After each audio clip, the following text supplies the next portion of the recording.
Ma'am remove कर दीजिए ma'am.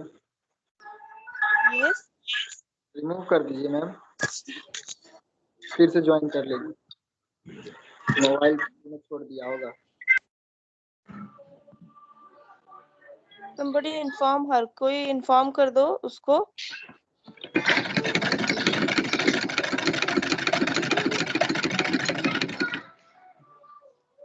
Deepti mute कर लो अपना mic.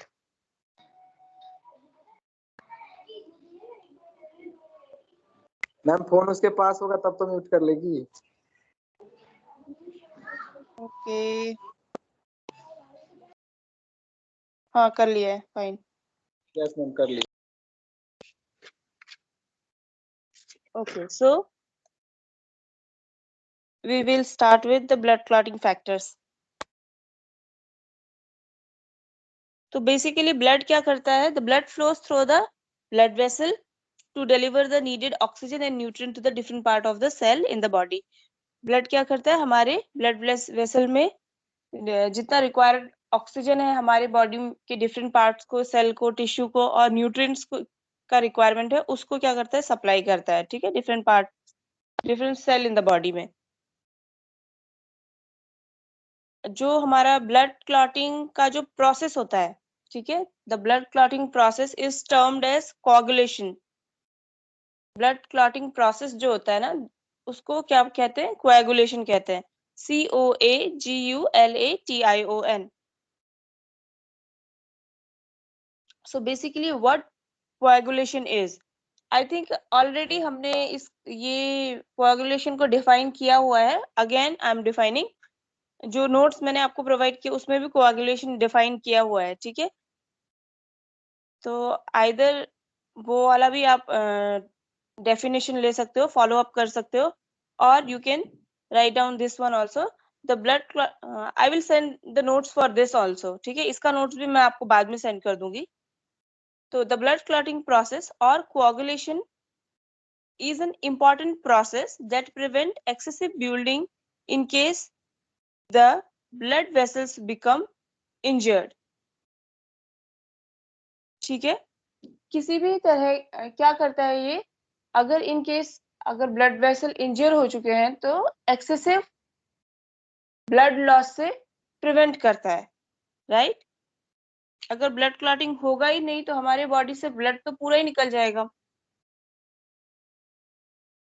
And it plays coagulation plays a crucial role in repairing blood vessels. और ये बहुत एक इम्पॉर्टेंट रोल प्ले करता है हमारे ब्लड वेसल्स को रिपेयर करने के लिए। अगर इंजरी हो गई है तो ब्लड वेसल को रिपेयर करने के लिए। अब ब्लड क्लॉटिंग होता क्या है? Blood clotting coagulation play a pivotal role in the repair of blood vessel. इधर आप ब्लड क्लॉटिंग बोल लो या कोagulation बोल लो, ये एक बहुत ही इंपॉर्टेंट रोल प्ले करते हैं हमारे ब्लड वेसल को रिपेयर करने के लिए। फाइन। Yes ma'am. जो हमारा हार्ट है, what heart does? Heart pumps blood through out the body. ठीक है, पूरे बॉडी में ब्लड पंप करके करता है, राइट? हार्ट। और ऑक्सीजनेटेड ब्लड आर्टरीज के थ्रू पूरे बॉडी सेल में सप्लाई करता है, और deoxygenated blood from the blood cell, from the body cell से कहाँ तक जाता है? टुवर्ड्स द हार्ट तक। ठीक है ना? यस। अब ये जो प्रोसेस चल रहा है, जैसे ब्लड से हार्ट से ऑक्सीजनेटेड ब्लड पूरे बॉडी पार्ट में जा रहा है, और पूरे बॉडी के इवन सिंगल सेल से डीऑक्सीजनेटेड ब्लड हार्ट तक जा रहा है। इस प्रोसेस के थ्रू अगर कहीं पे किसी ब्लड वेसल में इंजरी हो गई तो वो क्या हो जाता है? तो क्या करेंगे? जैसे ही इंजरी हो गई, ऑल ऑफ ए सडन क्या ट्रिगर हो जाएगा? हमारा ब्लड क्लॉटिंग प्रोसेस ट्रिगर हो जाता है। ठीक है, यानी कि जैसे ही इंजरी हुई, प्रोसेस स्टार्ट होना शुरू हो जाता है। तो सबसे पहले क्या होता है? हीमोस्टेसिस वाला जो हमने पढ़ा था, क्या होगा? वेसो कंस्ट्रिक्शन। पहले तो चोट लगेगी, देन जो सबसे पहला स्टेप स्टार्ट होगा that is वेसो constriction, plague formation, right? Last में क्या हो जाएगा? क्लॉटिंग, है ना? हमने जो तीन स्टेप देखे थे हीमोस्टेसिस के। Yes ma'am. Yes, so that is the process of blood clotting. ठीक है, जैसे कि हम सेम वही जो मैंने बताया उसी वही है कि जैसे ही ब्लड क्लॉटिंग ब्लड में के वेसल्स में डैमेज होगा, ब्लड वेसल की लाइनिंग में डैमेज होगा, क्या होगा? तो सबसे पहले तो ब्लड वेसल कॉन्स्ट्रिक्ट होंगे, सेकेंड प्लेटलेट्स जो है वो प्लेक बनाना स्टार्ट कर देंगी, ताकि क्या हो जाए उस जगह पे वो हो जाए, क्या कहते हैं उसको, वो जगह लीकेज से बंद हो जाए। ठीक है, प्लेक टाइप का बनाना शुरू कर देंगी प्लेटलेट्स। और जैसे ही ये जो वेसल्स कॉन्स्ट्रिक्ट होने लग जाता है, वहीं से ट्रिगर हो जाता है हमारा जो ब्लड क्लॉटिंग का फर्दर प्रोसेस है। ठीक है, प्लेग स्टार्ट हो गया, प्लेग स्टार्ट होते ही क्या होगा, जैसे प्लेटलेट ने प्लेग बनाना स्टार्ट कर दिया, ब्लड का फ्लो रुकेगा नहीं, कंप्लीटली स्टॉप नहीं होगा, बट कम हो जाएगा, बहुत कम हो जाएगा। फिर उसका जैसे ही हमारा कोआगुलेट हो गया, जैसे ही हमारा क्लॉट बन गया वहां पे, तो क्या हो गया, ब्लड फ्लो स्टॉप हो जाएगा लास्ट प्रोसेस में। Now we have to see what are the clotting factors. हमारे पास कौन कौन से हमारी बॉडी में what are the clotting factors. ठीक है, सो अगर आप नंबर वाइज देखेंगे तो देयर आर 13 क्लॉटिंग फैक्टर्स। और जो हमारे ये क्लॉटिंग फैक्टर्स होते हैं ना, ये मेन कंपोनेंट्स होते हैं। Clotting factors are components found in plasma.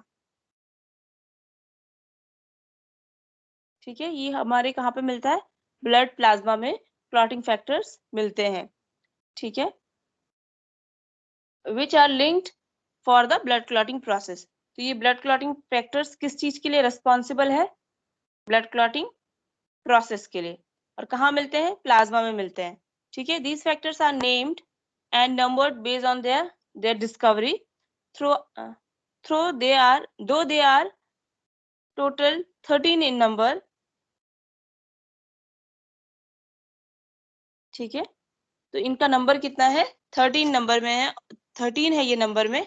और आपको सिर्फ इतना जानने की जरूरत है कि कितने हैं। ठीक है, क्योंकि अगर तुम लोग एक एक के डिटेल में जाओगे ना कि फैक्टर 1, तो ये बहुत ज्यादा लंबा हो जाएगा, इतना रिक्वायरमेंट भी नहीं है, और उतना तुम लोग लिख भी नहीं पाओगे, याद भी नहीं रख पाओगे, और वो रिक्वायरमेंट भी नहीं है।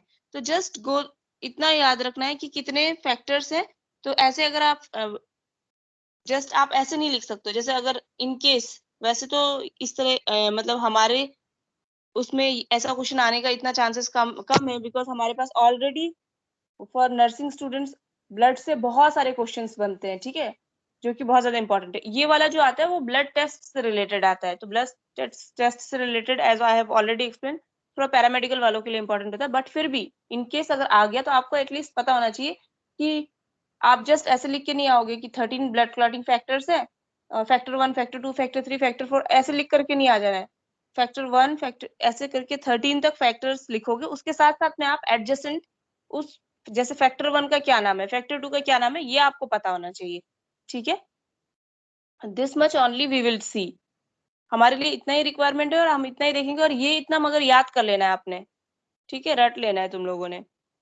Yes ma'am. So the first clotting factor is factor 1, which is also termed as fibrinogen.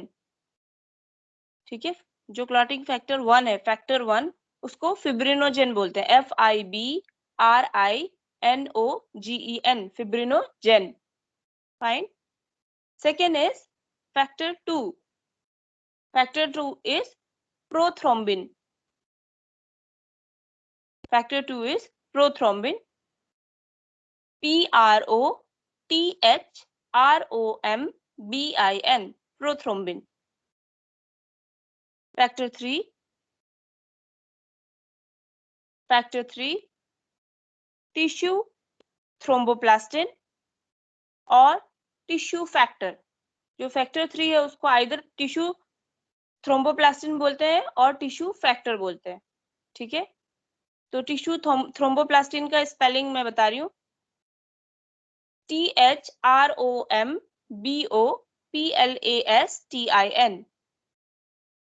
और tissue factor. Fine, third number हो गया। अब हमारा है fourth number, factor 4, ionised calcium. Ionised calcium, देखो वैसे तो अगर आप एक जनरल आइडिया लेना चाहो तो आप जैसे फैक्टर्स के हम फिब्रिनोजन पढ़ रहे हैं, तो हमने फिब्रिनोजन पढ़ा था कि फाइन हेयर लाइक स्ट्रैंड्स होता है जो लास्ट में फॉर्म होता है हमारा क्लॉटिंग में। अगर हीमोस्टेसिस पढ़ा है तुम लोगों ने तो याद होगा, जहाँ पे क्लॉट बन रहा है वहां का नोट्स देखना, उसमें फिब्रिनोजन बन रहा है जो कि लास्ट में बनता है। और फिब्रिनोजन का स्ट्रक्चर कैसा होता है, हेयर लाइक स्ट्रक्चर होता है। फाइन, अगर आप लोग को जस्ट एक आइडिया के लिए चाहिए तो आप इसके नेम के थ्रू भी जान सकते हो कि ये क्या है। ठीक है, थ्रोम्बोबिन, थ्रोम्बोबिन क्या होता है, ये भी प्रोटीन एक्सट्रैक्ट है। ठीक है, तो ऐसे करके आप जान सकते हो, बट इतना डिटेल में जाने की जरूरत नहीं है। You just need to memorize the word कि फैक्टर 1 को क्या बोलते हैं, फैक्टर 2 को क्या बोलते हैं, ऐसे करके। ठीक है, next is factor 4। Factor 4 is ionised calcium. Ionised calcium, तो हमारे जो क्लॉटिंग में है ना, उसमें एक बहुत इंपॉर्टेंट जो विटामिन रोल प्ले करता है वो है विटामिन के। हमारी बॉडी में विटामिन के का होना बहुत जरूरी है ताकि हमारे ब्लड क्लॉट कर सके। उसके साथ साथ एक और मिनरल का होना बहुत जरूरी है, that is calcium. That too ionized calcium होना जरूरी है। तो फैक्टर 4 हो गया ionized calcium. Factor 5 is labile factor और proaccelerin. Factor 5 is labile factor, LABILE, labile factor और proacelerin, PRO, pro, ACCELERIN, proacelerin। मैं स्पेलिंग इसलिए बता के तुम लोगों को दे रही हूँ कि अगर तुमको अभी रनिंग नोट्स तुम जस्ट नोट डाउन करने के लिए लिख रहे हो तो लिख सकते हो, अदरवाइज नहीं भी लिख रहे हो तो कोई बात नहीं, ध्यान से सुनना। मैं लास्ट आज तो नहीं दूंगी तुमको, कल या मंडे तक तुम लोगों को इसका मैं नोट्स प्रोवाइड कर दूंगी। ठीक है, अभी से समझ लो, या फिर तुमको लिखना है तो तुम लोग जस्ट एक रनिंग नोट्स के फॉर्म में लिख सकते हो। ठीक है, फैक्टर 5 तक हो गया। फैक्टर 6 क्या है, स्टेबल फैक्टर और प्रो कन्वर्टिन। जो फैक्टर 6, फैक्टर 5 हमने क्या देखा था, labile factor and proaccelerin. Factor 6 is stable factor और इसी को क्या बोलते हैं, प्रो कन्वर्टिन। ठीक है, stable factor STABLE, stable factor, और proconvertin PROCONVERTIN, proconvertin. Next is factor 7, no factor 5 के बाद में फैक्टर 6 इसमें, वेट, फैक्टर 6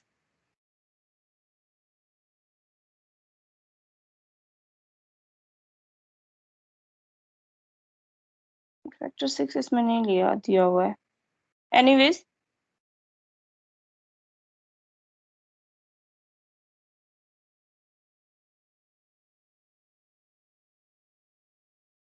जो फैक्टर 6 होता है, okay, factor 6 was discovered to be the part of another factor. ठीक है, जो फैक्टर 6 होता है ना वो किसी और फैक्टर का एक पार्ट होता है।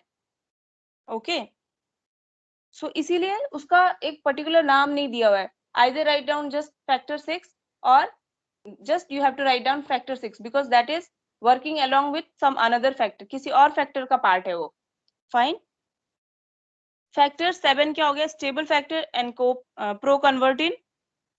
फैक्टर 8 क्या हो गया, antihaemophilic factors, antihaemophilic factors, ANTIHEMOPHILIC, antihaemophilic factors. Additionally इसके साथ साथ में क्या आ जाएगा हमारे पास में, 8 तक हो गया है। The coagulation factors also include factor 9, that is plasma thromboplastin components और क्रिसमस फैक्टर, जिसको क्रिसमस फैक्टर भी बोलते हैं। ठीक है, प्लाज्मा थ्रोम्बोप्लास्टिन फैक्टर और क्रिसमस फैक्टर। स्पेलिंग हो गया plasma, PLASMA plasma, thromboplastin THROMBOPLASTIN components, और Christmas factor, Christmas factor, this one was the factor 9। ये जो हमने अभी प्लाज्मा, थ्रोम्बोप्लास्टिन कंपोनेंट और क्रिसमस फैक्टर देखा वो है factor 9। Next factor is factor 10, जिसको क्या बोलते हैं हम, फैक्टर 10 को Stuart Prower factor, Stuart Prower factor, STUART, Stuart Prower, POWER Prower factor. Factor 11 is plasma thromboplastin antecedent, plasma thromboplastin antecedent, plasma thromboplastin antecedent, PLASMA plasma, THROMBO thromboplastin, PLASTIN plastin, antecedent ANTECEDENT antecedent. Factor 12 that is Hagman factor, factor 12 that is Hagman factor।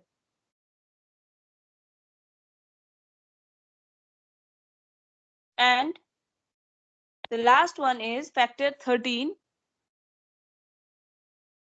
अच्छा, Hagman factor का spelling है HAGEMAN, Hagman factor। Okay, now the last is factor 13 that is fibrin stabilizing factor, fibrin stabilizing factor।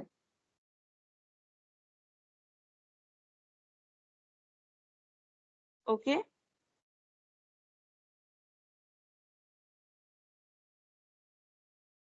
मैंने अभी अभी तुम लोगों को बताया, तो ये हो गए हमारे 13 फैक्टर्स, ठीक है। और जो हमारा फैक्टर 6 है वो हमेशा किसके साथ वर्क करेगा,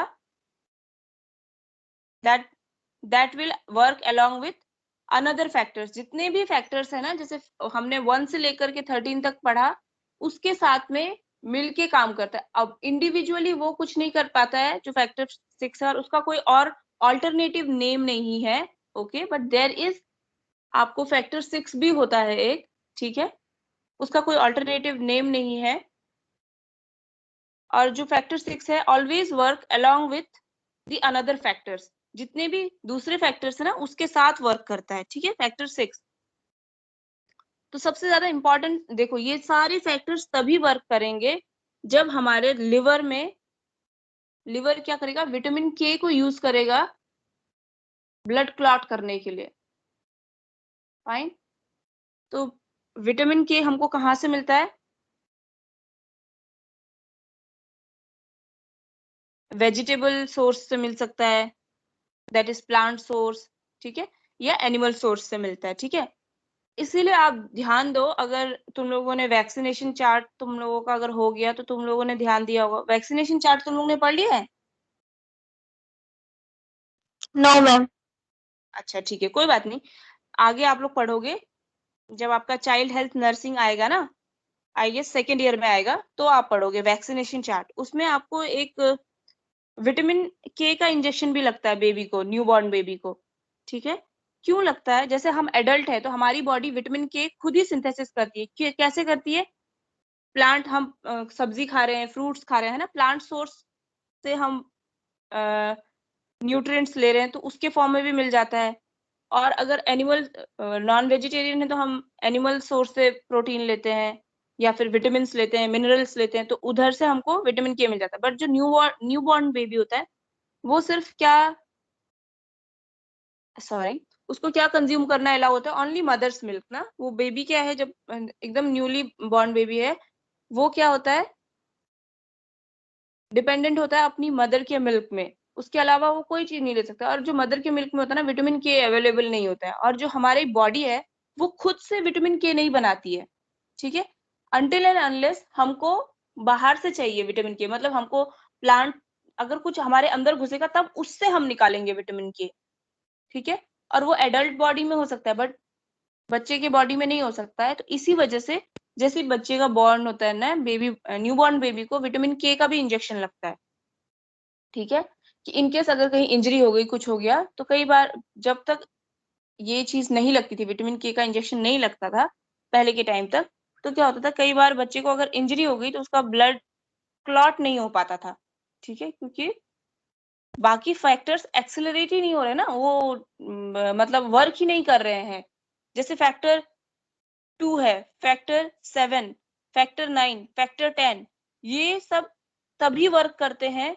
ये 4 फैक्टर्स जो है ना, factor 2, factor 7, factor 9 and factor 10, ये तभी वर्क करते हैं जब आपकी बॉडी में विटामिन के होगा। अगर विटामिन के नहीं है बॉडी में तो फिर ये वर्क नहीं करते हैं। और ये भी बहुत मतलब सारे जितने भी क्लॉटिंग फैक्टर्स है प्लेज वेरी वाइटल रोल, है ना, बहुत इंपॉर्टेंट रोल प्ले करते हैं ब्लड क्लॉट होने में। तो इस वजह से क्या होता था कि न्यूबॉर्न बेबी में ब्लड क्लॉटिंग नहीं देखा जाता था, जिसकी वजह से क्या हो सकता है कि बेबी की एक्सेसिव लॉस ऑफ ब्लड की वजह से भी डेथ हो सकती है, ठीक है। तो उसके बाद वंस ये जब रियलाइज किया गया, उसके बाद से विटामिन के का इंजेक्शन भी हमारे इम्यूनाइजेशन शेड्यूल है ना उसमें इंक्लूडेड है। जब आप लोग पढ़ोगे जो वैक्सीनेशन का शेड्यूल होगा ना कम्युनिटी हेल्थ नर्सिंग में, तो उसमें आप देखोगे कि विटामिन के भी दिया जाता है न्यूबॉर्न बेबी को, ठीक है। सो अब विटामिन के कैसे वर्क करता है, जो हमारा लिवर है ना उसको वो यूज करता है विटामिन के को प्रोड्यूस करने के लिए clotting factor such age factor 2, factor 7, factor 9 and factor 10, ठीक है। जैसे Yes. ही हम लोग हाँ ठीक है, ओके, जैसे हम एडल्ट हो गए तो हमारा क्या है,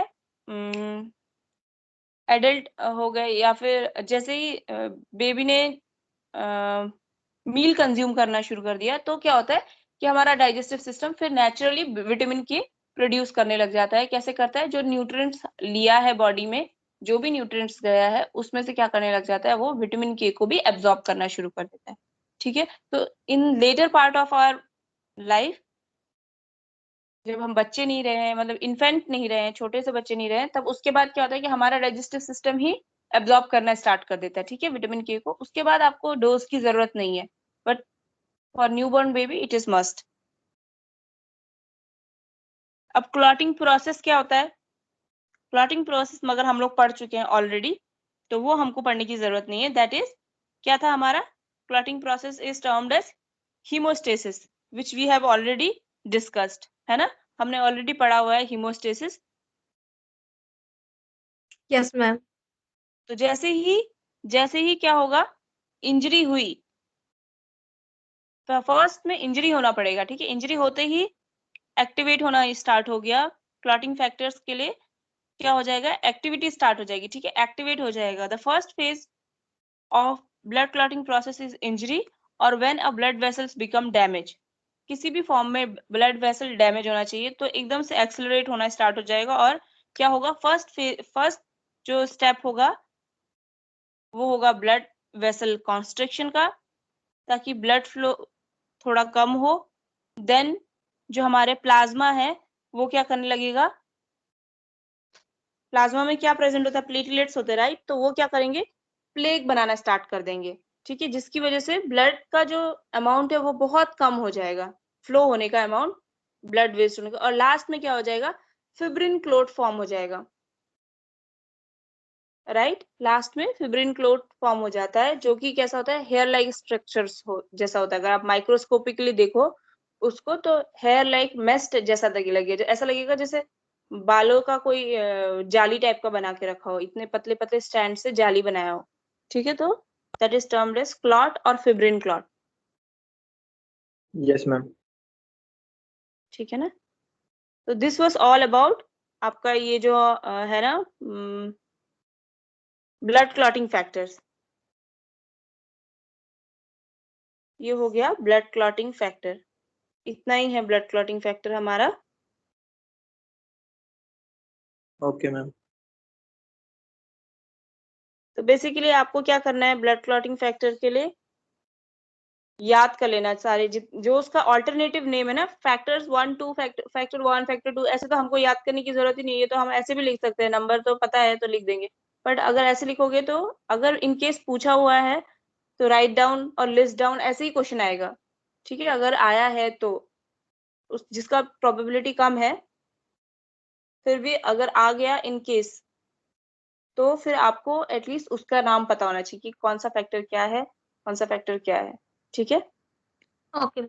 उससे ज्यादा जरूरी नहीं है, क्योंकि ज्यादा एक्सेसिवली भी तुम लोग एक एक डिटेल में जाओगे ना तो बहुत वास्ट, और वो उतना आएगा ही नहीं। वो हमारे जो जीएनएम फर्स्ट ईयर और इवन नर्सिंग के लिए उस उतना इतना वास्ट पढ़ने की जरूरत ही नहीं है, ठीक है।